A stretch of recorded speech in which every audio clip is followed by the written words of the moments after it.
Next, this our new findings have been uncovered in the investigation of the downing of flight MH17 over eastern Ukraine, which happened in July 2014. The joint investigation team is revealing the details of their inquiry today. Now, before we go to the live conference, an open letter written by the 10 relatives of the victims of the MH17 plane crash to the Russian people has been published. It states that relatives of the victims do not blame Russian people and can relate to the tragedy Russian families went through with the plane bombing in Egypt in 2015.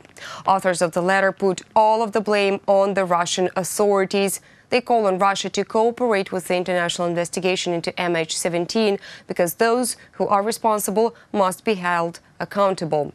We have that letter for you now.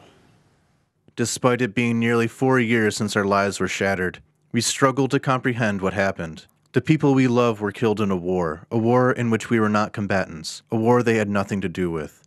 We know they are not the only victims of this confrontation. More than 10,000 people have been killed, the majority of them civilians. Their families are grieving like ours, not understanding why the people they love have been snatched from them. It is the finality of death that is so painful. We could live with a separation, even of years, if we knew it had an end. In 2014, our children and families lay lifeless amidst the fields and sunflowers of eastern Ukraine. In 2015, Russian children and families lay lifeless on the stones and sand of the Egyptian desert.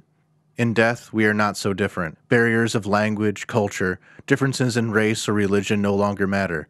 What remains is loss and love, human loss and love.